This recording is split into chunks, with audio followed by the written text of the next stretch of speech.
नमस्कार दोस्तों, आज हम चर्चा करेंगे संसद के पदाधिकारियों के बारे में। आप जानते हो संसद में दो सदन हैं, लोकसभा और राज्यसभा। तो दोनों सदनों के पदाधिकारियों के बारे में आज हम चर्चा करेंगे। लोकसभा के पदाधिकारी कौन होते हैं? लोकसभा के अध्यक्ष होते हैं, जिनको हम क्या बोलते हैं? स्पीकर भी बोलते हैं। लोकसभा के अध्यक्ष को क्या कहा जाता है? लोकसभा के स्पीकर। दूसरे पदाधिकारी हैं लोकसभा के उपाध्यक्ष। इसी प्रकार राज्यसभा के भी एक अध्यक्ष और एक उपाध्यक्ष होते हैं, जिनका नाम क्या होता है? इसी प्रकार राज्यसभा में भी एक सभापति होते हैं और दूसरे उपसभापति होते हैं। राज्यसभा में भी ये दो महत्वपूर्ण पदाधिकारी होते हैं। और फिर राज्यसभा और लोकसभा का सचिवालय होता है और दोनों सदनों का पृथक पृथक सचिवालय होता है।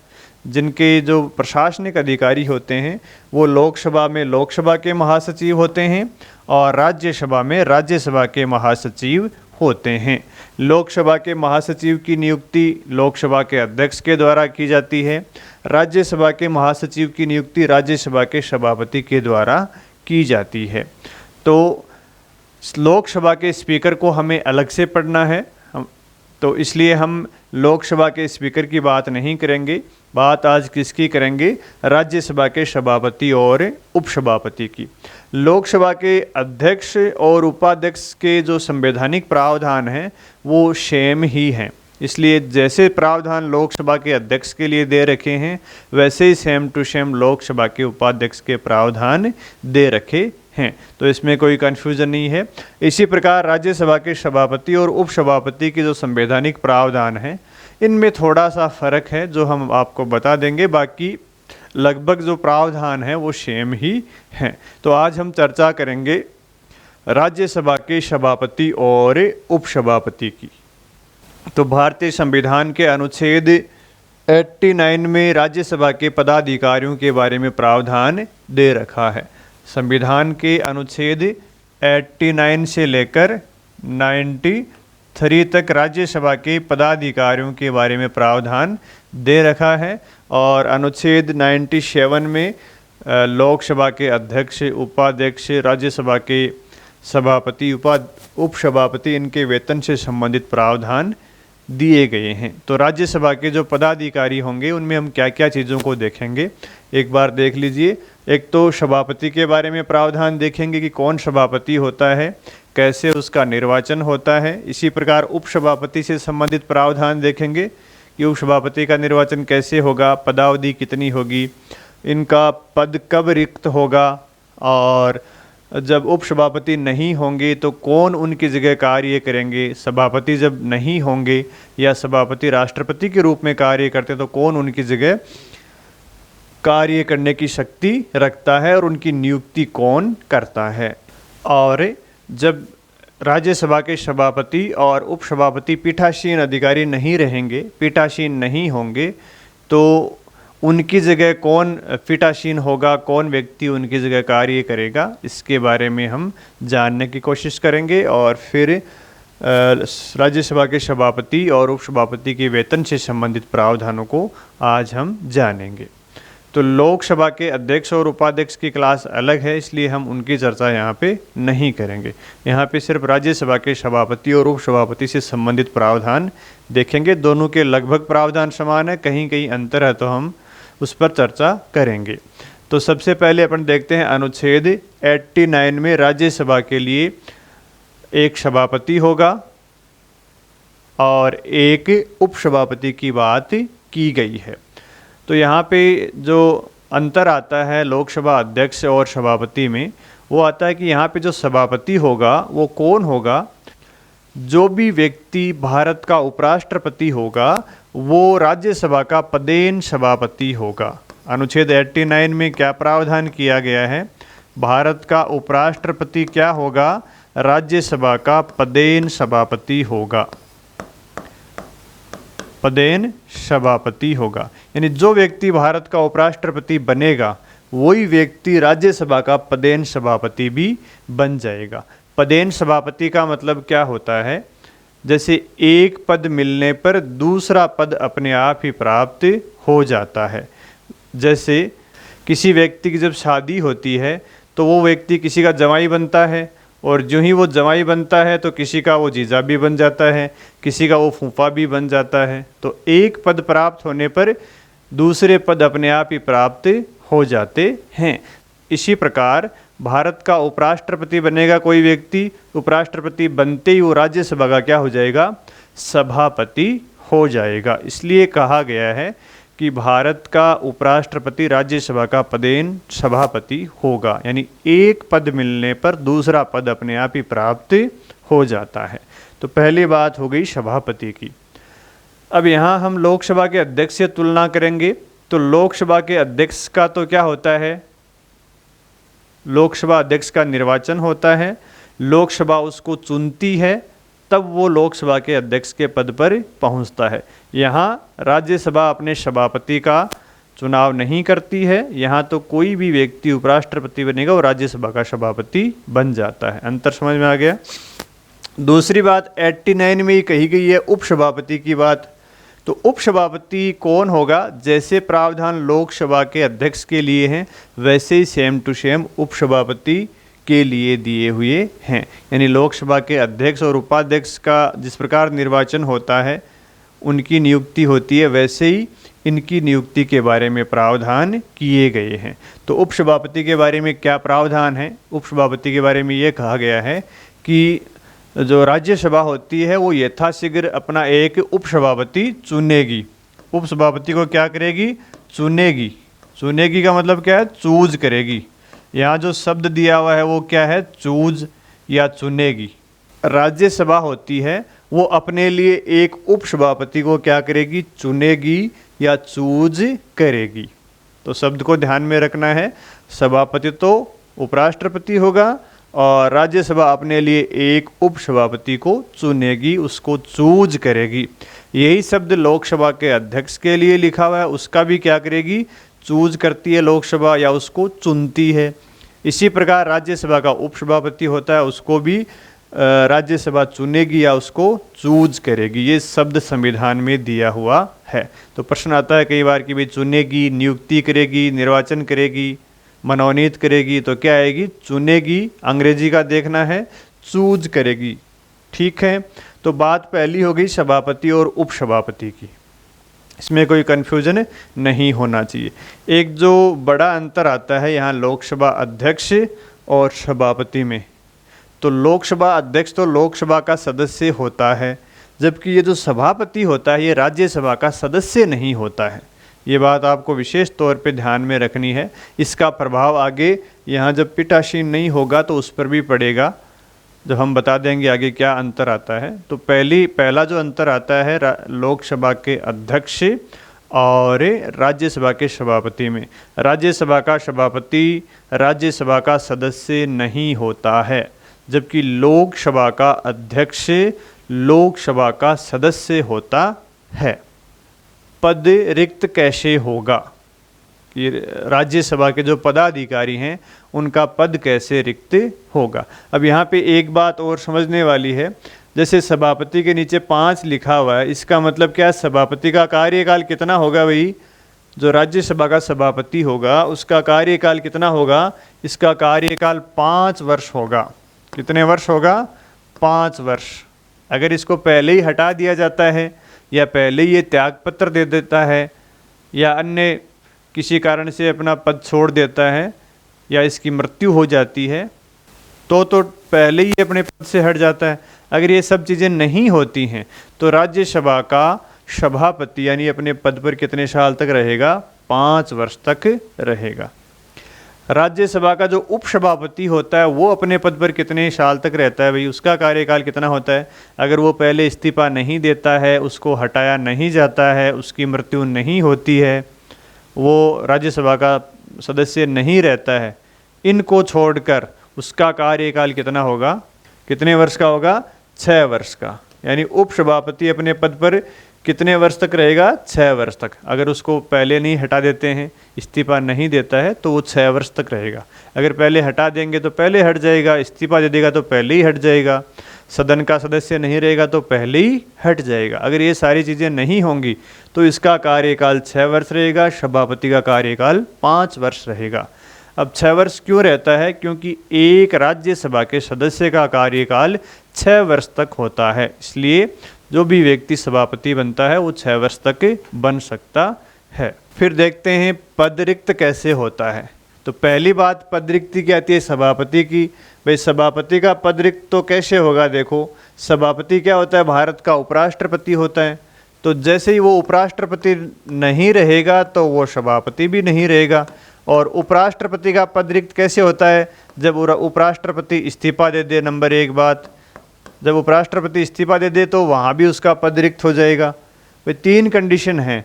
कौन कौन सी कंडीशन है पद रिक्त होने की? पद रिक्त होने की पहले की कंडीशन है कि वो सदन का सदस्य नहीं रहे, सदन का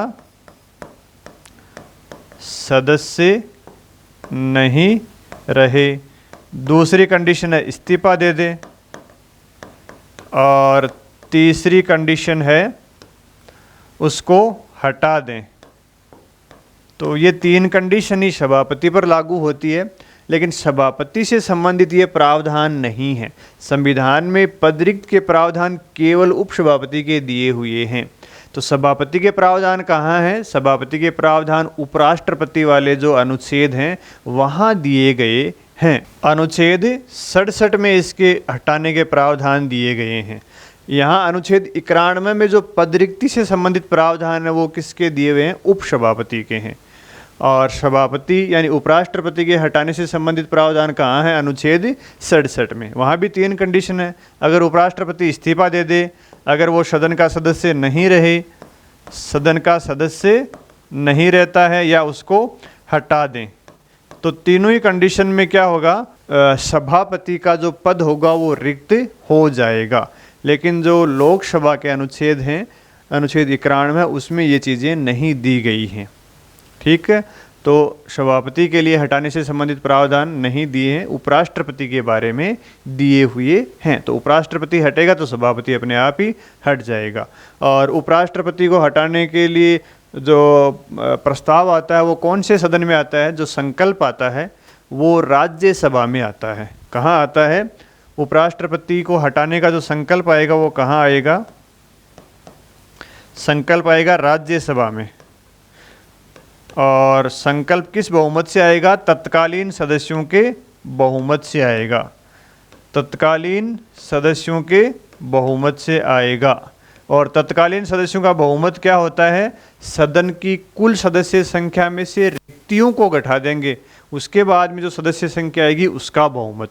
जैसे सदन में 245 सदस्य हैं, 15 सीट रिक्त हैं, तो सदस्य संख्या कितनी बच गई? 230 बच गई।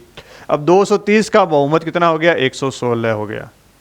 तो तत्कालीन सदस्यों का बहुमत का मतलब सदन की कुल सदस्य संख्या में से जो रिक्तियां हैं, जो पद खाली हैं, उनको घटाकर फिर जो सदस्य बचेंगे उनका बहुमत तत्कालीन सदस्यों का बहुमत होता है। और दूसरी कंडीशन है इससे लोकसभा सहमत होनी चाहिए। जो संकल्प आता है उपराष्ट्रपति को हटाने के लिए तो राज्यसभा में आएगा, लोकसभा इससे सहमत होनी चाहिए। राज्यसभा में वो संकल्प तत्कालीन सदस्यों के बहुमत से पारित होगा। तो ज्यों ही उपराष्ट्रपति अपने पद से हटता है, राज्यसभा का सभापति भी अपने पद से हट जाता है। ये मैंने आपको सामान्य जानकारी के लिए बता दिया है। और उपराष्ट्रपति को हटाने के लिए 14 दिन पहले नोटिस देना पड़ता है। चलिए अब हम बात करते हैं पद रिक्ति की। पद रिक्ति की किसकी बात करेंगे? उपसभापति की। उपसभापति की पद की रिक्त की बात की गई है। तो उपसभापति का पद रिक्त कब होगा? जब उपसभापति राज्यसभा का सदस्य नहीं रहे, पहली कंडीशन। दूसरी कंडीशन, उपसभापति अपना इस्तीफा दे दे। इस्तीफा किसको देगा? सभापति को देगा। किसको देगा? सभापति को अपना इस्तीफा देगा, तो भी वो अपने पद को रिक्त कर देगा। और तीसरी कंडीशन क्या है? जब उसको हटाने का, जब उसको अपने पद से हटा दिया जाए। लेकिन पद से हटाने का जो संकल्प है वो कहाँ आएगा? राज्यसभा में आएगा। उपसभापति को हटाने का संकल्प कौन से सदन में आएगा? राज्यसभा में। क्या आएगा? संकल्प आएगा। भाई संकल्प और प्रस्ताव में अंतर है। कई जगह प्रस्ताव आता है, कई जगह संकल्प आता है, तो दोनों में अंतर है।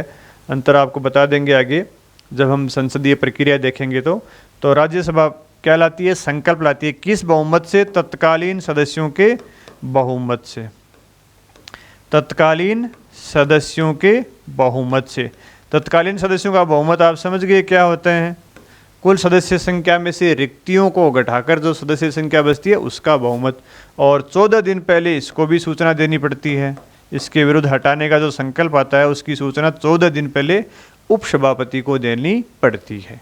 ठीक है, अब सवाल ये 3 कंडीशन है इसको पद रिक्त होने की, तो समझ में आ गई होगी। अगर सभापति अपना इस्तीफा देना चाहे तो किसको देगा, सभापति अपना इस्तीफा किसको देगा, राष्ट्रपति को। सभापति अपना इस्तीफा देना चाहिए तो किसको देगा, राष्ट्रपति को। उपसभापति अपना इस्तीफा देगा तो किसको देगा, सभापति को। ये बात भी आपके ध्यान में होनी चाहिए। तो पद रिक्त की बात हो गई, उपसभापति के पद की रिक्त की बात अनुच्छेद 91 में दी गई है, सभापति के पद रिक्त की बात यहाँ पे नहीं दी गई है। सभापति चूंकि उपराष्ट्रपति होता है तो उपराष्ट्रपति के पद रिक्त की बात अनुच्छेद 67 में दी गई है। चलिए अब बात करते हैं आगे, राज्यसभा के सभापति और उपसभापति के रूप में अन्य व्यक्ति के कार्य करने की शक्ति।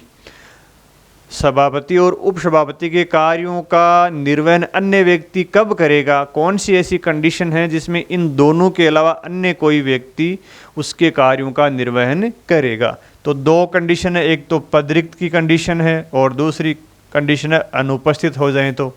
मान लीजिए सभापति का पद रिक्त है, सभापति का अगर पद रिक्त है तो इसकी जगह पीठासीन कौन होगा, राज्यसभा में उपसभापति हो जाएगा। कौन होगा, उपसभापति।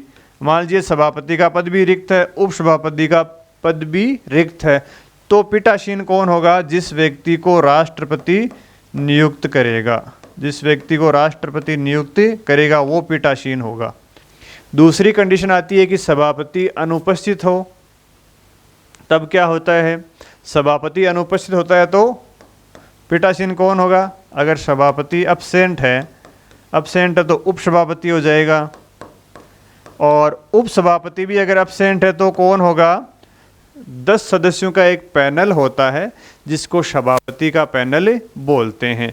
उन 10 सदस्यों में से कोई एक व्यक्ति पीठासीन हो जाएगा, लेकिन वो किस कंडीशन में होगा, जब उपसभापति और सभापति दोनों अब्सेंट हों, दोनों अनुपस्थित हों, तो इनकी जगह फिर कौन होगा पीठासीन अधिकारी, सभापति तालिका में से कोई एक व्यक्ति। सभापति तालिका क्या होती है, सभापति तालिका 10 व्यक्तियों का एक लिस्ट होती है जिसको जो सभापति होता है वो तैयार करता है। सभापति और उपसभापति की अनुपस्थिति में वो पीठासीन होते हैं। इसी प्रकार के प्रावधान लोकसभा में हैं। जब लोकसभा का अध्यक्ष अनुपस्थित है, लोकसभा का उपाध्यक्ष अनुपस्थित है, तो पीठासीन कौन होता है, लोकसभा के अध्यक्ष के द्वारा 10 सदस्यों की एक तालिका होती है, 10 सदस्यों के नाम लिखे हुए हैं कि ये व्यक्ति हमारी अनुपस्थिति में पीठासीन होंगे। वही 10 सदस्यों की सभापति तालिका राज्यसभा में भी सभापति के द्वारा तैयार की जाती है। यानी ये तालिका कौन तैयार करेगा, सभापति। लोकसभा में कौन तैयार करेगा, लोकसभा का अध्यक्ष तैयार करता है। वो व्यक्ति इनकी अनुपस्थिति में पीठासीन हो जाएंगे और उनके पास वो सारी शक्तियां होंगी जो सभापति के पास होती हैं। और मान लीजिए ये 10 व्यक्ति भी अनुपस्थित हैं, तो फिर कौन होगा, फिर राज्यसभा का जो सदन है, राज्यसभा तय करेगी कि कौन व्यक्ति पीठासीन होगा। तो मैं समझता हूँ दोनों बातें समझ में आ गई होगी। पद रिक्ति की दशा में कौन होगा, अनुपस्थिति की दशा में पीठासीन कौन होगा। ये सेम टू सेम प्रावधान किसके लिए हैं, लोकसभा के लिए हैं। और एक बात और ध्यान देने वाली है, यहाँ जो पद रिक्त वाली बात है, इसमें जब जो सभापति होता है, सभापति भारत का उपराष्ट्रपति भी होता है। सभापति क्या होता है, भारत का उपराष्ट्रपति भी होता है। तो कई बार क्या होता है, उपराष्ट्रपति किसके कार्यों का निर्वहन करता है, राष्ट्रपति के कार्यों का निर्वहन करता है। तो जब उपराष्ट्रपति राष्ट्रपति के कार्यों का निर्वहन करेगा तो उसकी जगह पीठासीन अधिकारी कौन होगा, उपसभापति होगा। और जब उपराष्ट्रपति राष्ट्रपति के कार्यों का निर्वहन करता है तो उसको सभापति को जो वेतन मिलता है वो भी नहीं मिलता है। भाई जो राज्यसभा का सभापति होता है उसको 4 लाख रुपए वेतन मिलते हैं। कितने मिलते हैं? 4 लाख रुपए वेतन का मिलता है। इसका मतलब है कि भारत के उपराष्ट्रपति को कोई वेतन नहीं मिलता है। यानी उपराष्ट्रपति को जो वेतन मिलता है 4 लाख रुपए, वो राज्यसभा के सभापति होने के नाते मिलता है। और जब भी राज्यसभा का सभापति या उपराष्ट्रपति राष्ट्रपति के कार्यों का निर्वहन करेगा तो उसको सभापति होने के नाते जो 4 लाख रुपए वेतन मिलता है वो नहीं मिलेगा। कौन सा वेतन मिलेगा? उसको फिर राष्ट्रपति का वेतन मिलता है। जो वेतन और सुविधाएं राष्ट्रपति को मिलती हैं वो वेतन फिर इस सभापति या उपराष्ट्रपति को मिलेगा। ये बात भी आपको ध्यान में रखनी चाहिए। और 4 लाख रुपए ही लोकसभा के अध्यक्ष को मिलते हैं। तो दोनों सदनों के अध्यक्षों को बराबर वेतन मिलता है। कितना मिलता है? 4 लाख रुपए मिलते हैं। ठीक है। राज्यसभा का सभापति और उपसभापति पीठासीन नहीं होना। पीठासीन कब नहीं होंगे? कौन सी कंडीशन में पीठासीन नहीं होंगे? देखो, पहली कंडीशन है जिसमें वो पीठासीन नहीं होंगे। सदन में तो उपस्थित होंगे लेकिन सभापति की कुर्सी पर नहीं बैठेंगे। पीठासीन होने का मतलब सभापति की कुर्सी पर नहीं बैठेंगे। भाई जब सभापति और उपसभापति सदन में होते हैं तो वही पीठासीन या सभापति की कुर्सी पर बैठते हैं। लेकिन कुछ कंडीशन ऐसी होती हैं जो सदन में तो मौजूद होते हैं लेकिन सभापति की कुर्सी पर वो नहीं बैठते हैं। कौन सी कंडीशन में? जब उनको हटाने का प्रस्ताव विचाराधीन हो। हटाने का संकल्प सदन में विचाराधीन हो। हटाने का संकल्प सदन में या राज्यसभा में विचाराधीन हो। हटाने का संकल्प राज्यसभा में विचाराधीन हो। कहाँ विचाराधीन हो? राज्यसभा में। तो जब भी सभापति को और उपसभापति को हटाने का जो संकल्प राज्यसभा में विचाराधीन हो, राज्यसभा उस पर विचार कर रही हो, तो अगर सभापति के विरुद्ध हटाने का प्रस्ताव है तो सभापति पीठासीन नहीं होगा। अगर उपसभापति के विरुद्ध हटाने का जो संकल्प है वो विचाराधीन है तो उपसभापति पीठासीन नहीं होगा। तो पहली कंडीशन तो ये होगी, कब नहीं होंगे? जब हटाने का प्रस्ताव विचाराधीन हो। दूसरी जो महत्वपूर्ण बात है कि जब इनके हटाने का प्रस्ताव विचाराधीन होगा तो ये सदन की कार्यवाही में भाग ले सकते हैं। सदन की कार्यवाही में भाग ले सकते हैं। कार्यवाही में भाग ले सकते हैं। यानी जो सभापति होता है वो सदन की कार्यवाही में भाग ले सकता है। हालांकि सभापति राज्यसभा का सदस्य नहीं है लेकिन उसको हटाने का जब प्रस्ताव होगा तो सदन की कार्यवाही में भाग लेगा। उपसभापति तो सदन का सदस्य होता है इसलिए वो तो लेता ही लेता है। तो पहली बात ये होगी। दूसरी बात है, जब सभापति को हटाने का प्रस्ताव सदन में विचाराधीन है तो सभापति, अगर वोटिंग हो रही है तो सभापति प्रथमतः वोट नहीं करेगा। सभापति क्या नहीं करेगा? वोट नहीं करेगा। वोट नहीं करेगा। न तो पहली बार में वोट करेगा और न बराबर होने की दशा में वोट करेगा। भाई लोकसभा के अध्यक्ष के पास ये शक्ति होती है कि जब लोकसभा के अध्यक्ष को हटाने का प्रस्ताव लोकसभा में आता है तो लोकसभा अध्यक्ष क्या करता है? प्रथमतः वोट करता है।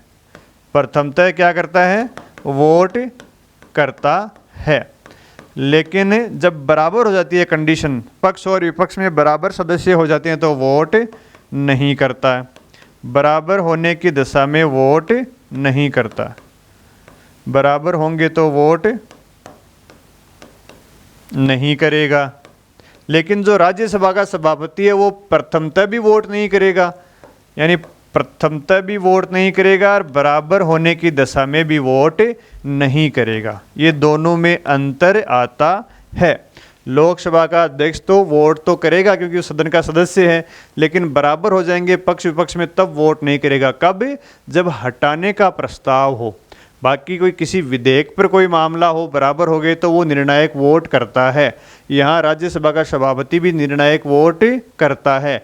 लेकिन जब हटाने की बात आती है, राज्यसभा का सभापति किसी भी स्थिति में वोट नहीं करेगा। लेकिन लोकसभा के अध्यक्ष को हटाने की बात आएगी तो वो सदन का सदस्य होने के नाते वोट करेगा, लेकिन अगर बराबर हो जाएंगे तो उसका वोट नहीं पड़ेगा। ये बात आपको ध्यान में रखनी होगी। लेकिन जो उपसभापति है उसको अगर हटाने की बात आती है तो वो अपना वोट प्रथमतः वोट देगा, लेकिन बराबर होने की स्थिति में वो वोट नहीं देगा। तो मैं समझता हूँ ये बात आपके समझ में आ गई होगी कि हटाने का प्रस्ताव विचाराधीन है तो सभापति पीठासीन नहीं होगा। हटाने का जब प्रस्ताव विचाराधीन है तो सभापति प्रथमतः भी वोट नहीं देगा और बराबर होने की दशा में भी वोट नहीं देगा। लेकिन लोकसभा अध्यक्ष के लिए ये बात लागू नहीं होती है। लोकसभा अध्यक्ष प्रथमतः वोट करता है लेकिन बराबर होने की दशा में वोट नहीं देता है। अब बराबर होने की दशा में वोट वाली बात क्यों आती है?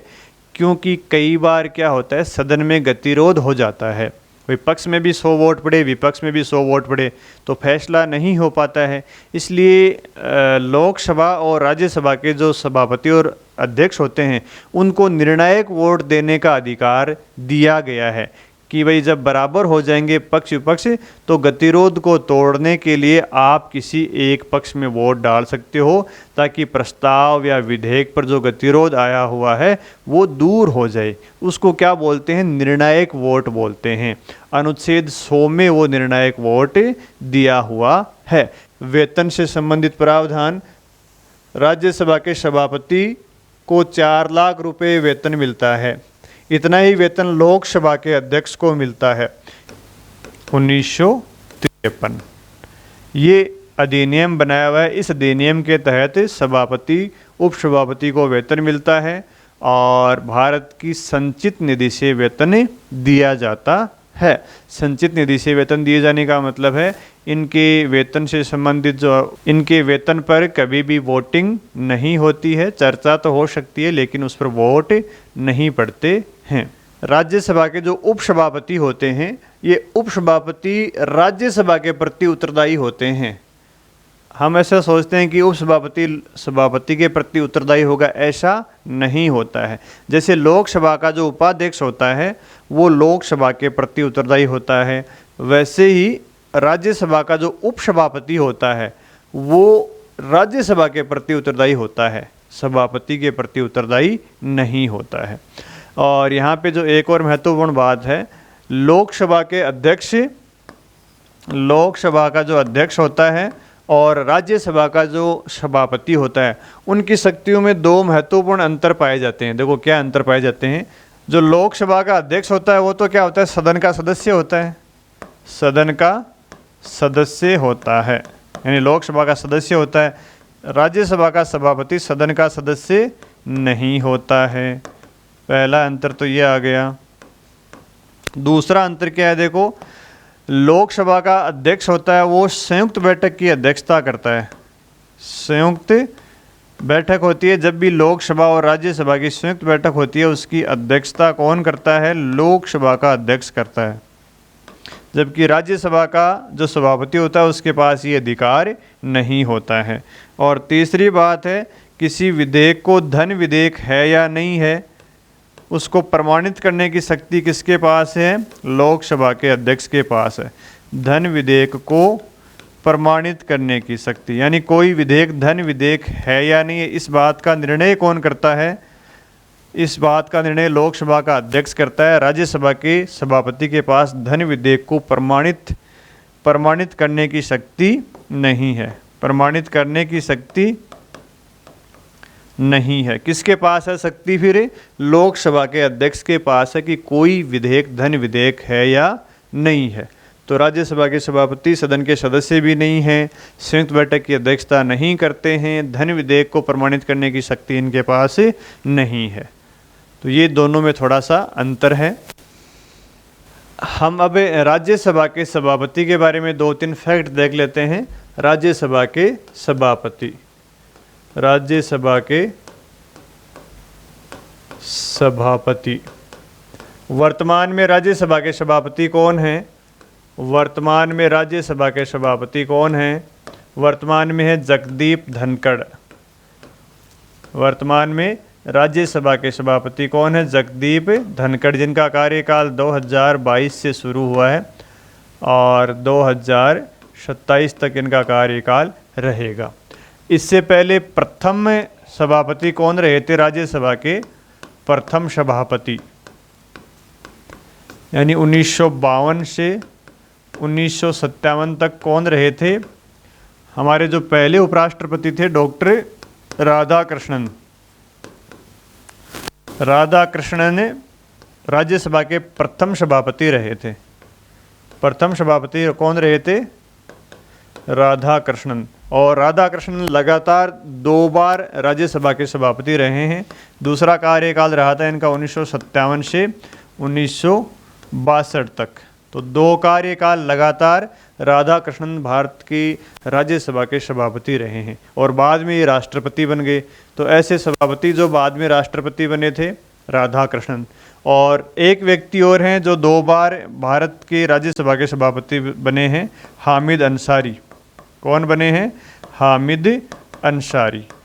इनका भी राज्यसभा के सभापति का 2 कार्यकाल रहा था, 2007 से 2012 तक और 2012 से 2017 तक। तो ये दोनों व्यक्ति 2-2 कार्यकाल इन्होंने पूर्ण किया है। और एक ऐसे सभापति रहे हैं जिनका पद पर रहते हुए मृत्यु हुई है, जिनका नाम है कृष्णकांत। कृष्णकांत ये 1997 से 2002 तक रहे थे, इनकी मृत्यु हो गई थी। तो राज्यसभा के सभापति जिनकी पद पर रहते हुए मृत्यु हुई थी, ये कृष्णकांत हैं। इसके बाद में हम चर्चा करेंगे राज्यसभा की कुछ विशिष्ट शक्तियों की। राज्यसभा की विशिष्ट शक्तियों की। राज्यसभा की विशिष्ट शक्तियों की। अनुच्छेद 249 के अंतर्गत राज्यसभा के पास एक विशेष शक्ति है। विशेष शक्ति क्या है? अगर राज्यसभा अपने उपस्थित और मतदान करने वाले सदस्यों के 2/3 बहुमत से संकल्प पारित करके किसी राज्य सूची के विषय को राष्ट्रीय महत्व का घोषित कर दे, तो उस राज्य सूची के विषय पर संसद कानून बनाने की शक्ति प्राप्त हो जाती है। भाई आप जानते हो हमारे यहाँ पे 3 सूचियाँ हैं, संघ सूची है, राज्य सूची और समवर्ती सूची है। संघ सूची है, राज्य सूची है और समवर्ती सूची है। संघ सूची पर कानून कौन बनाता है? केंद्र बनाती है, यानी संसद बनाती है। राज्य सूची पर कानून कौन बनाते हैं? राज्य की विधानसभा बनाती हैं। और समवर्ती सूची पर कानून केंद्र भी बना सकता है और राज्य भी बना सकते हैं। यहाँ पे जो राज्यसभा की शक्ति है वो क्या है? अनुच्छेद 249 के अंतर्गत कि अगर राज्यसभा अपने 2/3 बहुमत से, यानी राज्यसभा में जो उपस्थित हैं और मतदान करने वाले सदस्यों के 2/3 बहुमत से संकल्प पारित करके राज्य सूची के किसी विषय को राष्ट्रीय महत्व का घोषित कर देंगे, तो इस पर कानून बनाने की शक्ति किसके पास चली जाएगी? संसद के पास चली जाएगी। यानी राज्यसभा संकल्प पारित करके राज्य सूची के विषय को राष्ट्रीय महत्व का घोषित कर देगी, तो इस पर कानून बनाने का अधिकार किसके पास चला जाएगा? केंद्र के पास चला जाएगा। ये शक्ति किसके पास है? सिर्फ राज्यसभा के पास है। लोकसभा ऐसा करना चाहे तो लोकसभा नहीं कर सकती। कारण क्या है? भारत में संघात्मक शासन व्यवस्था है और राज्यों की ज़रूरत के लिए, और राज्यों का प्रतिनिधित्व वहाँ पे कौन करता है? राज्य सूची करती है। तो राज्यों को अगर लगता है, राज्यसभा को अगर लगता है कि हमारे लिए भी संसद कानून बनाए, तो उनके लिए कानून बना सकती है। कौन से अनुच्छेद के अंतर्गत? 249 के अंतर्गत। तो देखो क्या प्रावधान किया गया है। पहली बात तो है कि 249 में क्या प्रावधान किया गया है कि राज्य सूची, राज्यसभा संकल्प पारित करेगी। राज्यसभा क्या पारित करेगी? संकल्प पारित करेगी। किस बहुमत से करेगी? उपस्थित और मतदान करने वाले के 2/3 बहुमत से। उपस्थित एवं मतदान करने वाले के, मतदान करने वाले सदस्यों के 2/3 बहुमत से। और क्या संकल्प पारित करती है कि राज्य सूची के विषय को राष्ट्रीय महत्व का घोषित कर देगी। राज्य सूची के विषय को क्या कर देगी? राष्ट्रीय महत्व का घोषित कर देगी। और आप जानते हो जो विषय राष्ट्रीय महत्व का होता है उस पर कानून संसद बनाती है, घोषित कर देगी। तो फिर क्या हो जाएगा? इससे क्या होगा? फिर राज्य सूची के विषय पर कानून बनाने का अधिकार किसके पास आ जाएगा? कानून बनाने का अधिकार संसद के पास आ जाएगा। किसके पास आ जाएगा? संसद के पास। तो कहने का मतलब है अनुच्छेद 249 में अगर राज्यसभा संकल्प पारित कर दे, किसके लिए? कि भाई राज्य सूची के विषय को कानून बनाने की शक्ति वो संसद को दे सकती है, यानी राज्य सूची के विषय को वो राष्ट्रीय महत्व का घोषित कर देगी। किससे? संकल्प से। किस बहुमत से? उपस्थित और मतदान करने वाले के सदस्यों के 2/3 बहुमत से संकल्प पारित करेगी। तो राज्य सूची का विषय राष्ट्रीय महत्व का बन जाएगा। राष्ट्रीय महत्व का बनते ही संसद को कानून बनाने की शक्ति प्राप्त हो जाएगी। कई बार ऐसी स्थितियां आती हैं जब राज्यसभा इस शक्ति का प्रयोग करती है। जब राज्यों को लगता है कि हमारे लिए संसद कानून बनाए तो राज्यसभा के माध्यम से वो बनवा सकते हैं। और ये ऐसा कानून अगर संसद बनाती है तो कितने दिन चलता है?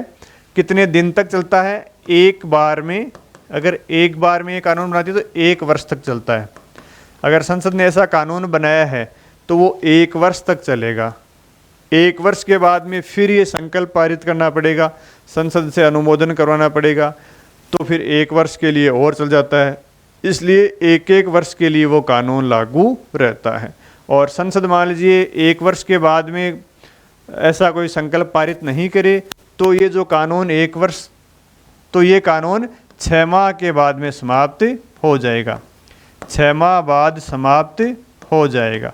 मान लीजिए संसद ने कानून बना दिया कि राज्य सूची के विषय पर तो ये 1 साल तक चलेगा। 1 वर्ष के बाद में संसद ने अनुमोदन आगे नहीं किया, आगे नहीं बढ़ाया, तो 1 वर्ष की समाप्ति के अगले 6 माह के अंदर वो समाप्त हो जाएगा। यानी 1 वर्ष तक तो चलेगा, उसके आगे का जो 6 माह है, 6 माह बाद में ये कानून क्या हो जाएगा? समाप्त हो जाएगा। एक बार कानून बनाने के बाद में 1 वर्ष चलता है। 1 वर्ष के बाद में अगर दोबारा अनुमोदन यहाँ नहीं करते हैं तो 6 माह चलेगा, 6 माह के बाद में समाप्त हो जाएगा। तो ये पहली बात थी संसद की। राज्यसभा की जो विशिष्ट शक्ति थी वो है कि राज्य सूची के विषय पर कानून बनाने की शक्ति वो संसद को प्रदान कर सकती है। कौन से अनुच्छेद के अंतर्गत? इस अनुच्छेद को भी ध्यान में रखना है, अनुच्छेद 249। ठीक है। और दूसरी जो विशिष्ट शक्ति है वो अनुच्छेद 312 के अंतर्गत है। 312 में क्या दिया हुआ है? देखो अनुच्छेद 312 में, अनुच्छेद 312 में क्या प्रावधान दिया है? देखो 312 में भी यही प्रावधान है कि राज्यसभा क्या करेगी? संकल्प पारित करेगी। किस बहुमत से करेगी? भाई संकल्प पारित कौन करेगा? राज्यसभा करेगी। कौन से बहुमत किस प्रकार का होगा? उपस्थित और मतदान करने वाले के 2/3 बहुमत से। तो क्या होगा? इस संकल्प को पारित करके राज्यसभा संसद को अखिल भारतीय सेवा सर्जित करने की शक्ति प्रदान कर देती है। नई अखिल भारतीय सेवा सर्जित करने की शक्ति प्रदान कर देती है। और राज्यसभा ये संकल्प क्यों पारित करेगी? राष्ट्रीय हित में। ऐसा संकल्प क्यों पारित करेगी? राष्ट्रीय हित में करेगी।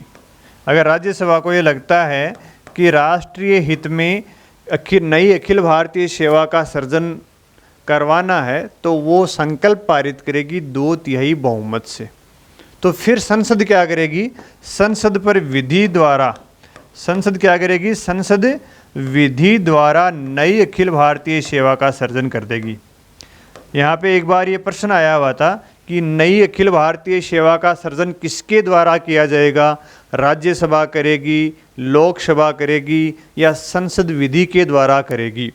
तो उत्तर क्या था, संसद विधि के द्वारा करेगी। लेकिन शर्त क्या है, शर्त राज्यसभा संकल्प पारित करे, किस बहुमत से करे, 2/3 उपस्थित और मतदान करने वाले के 2/3 बहुमत से संकल्प पारित करने के बाद में नई अखिल भारतीय सेवा का सृजन करने की शक्ति किसके पास आ जाएगी, संसद के पास आ जाएगी। तो ये आपको ध्यान में रखना है, नई अखिल भारतीय सेवा का सृजन कौन करेगा, संसद विधि के द्वारा करेगी। ये प्रश्न एक बार परीक्षा में पूछा गया था, तो याद रखना, संसद विधि बनाकर नई अखिल भारतीय सेवा का सृजन करती है। लेकिन शर्त क्या है, शर्त यहाँ पे दे रखी है। तो अनुच्छेद 312 का क्या शीर्षक है, अखिल भारतीय सेवा का सृजन। अखिल भारतीय सेवा का सृजन। वर्तमान में 3 अखिल भारतीय सेवाएं हैं, कौन कौन सी हैं देखो, IAS है और IPS है और IFS है। IAS का मतलब इंडियन एडमिनिस्ट्रेटिव सर्विस, भारतीय प्रशासनिक सेवा। IPS का मतलब इंडियन पुलिस सर्विस और IFS का मतलब है इंडियन फॉरेस्ट सर्विस, भारतीय वन सेवा। यहाँ F का मतलब फॉरेन सर्विस नहीं होता है, कुछ लोग फॉरेन सर्विस समझ लेते हैं, विदेश सेवा। विदेश सेवा नहीं है, क्या है, भारतीय वन सेवा। और इसी अनुच्छेद 312 में कहा गया है कि जो नई अखिल भारतीय सेवा है उसमें न्यायिक, अखिल भारतीय न्यायिक सेवा भी है। अखिल भारतीय सेवा में क्या दी गई है, अखिल भारतीय न्यायिक सेवा का सृजन भी उसमें शामिल है। यानी 3 सेवा तो ये हैं, न्यायिक सेवा का इसमें नाम दे रखा है, और भी सेवा का सृजन संसद विधि बनाकर कर सकती है। तो ये विशेष शक्ति किसके पास है भाई, राज्यसभा के पास है। तो अनुच्छेद 249 ध्यान में रखना है, अनुच्छेद 312 ध्यान में रखना है। जब लोकसभा विघटित हो जाती है, जब लोकसभा भंग हो जाती है और राष्ट्रपति के द्वारा आपातकाल की घोषणा कर दी जाती है, यानी लोकसभा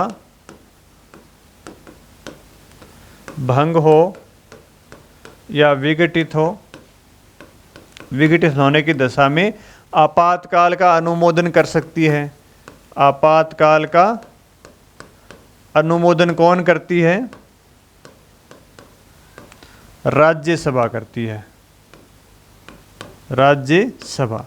भाई जैसे राष्ट्रपति ने आपातकाल की घोषणा कर दी और आपातकाल की घोषणा करते ही लोकसभा क्या हो गई, भंग हो गई या लोकसभा विघटित हो गई, तो आपातकाल का अनुमोदन तो संसद के दोनों सदनों से करवाना पड़ता है।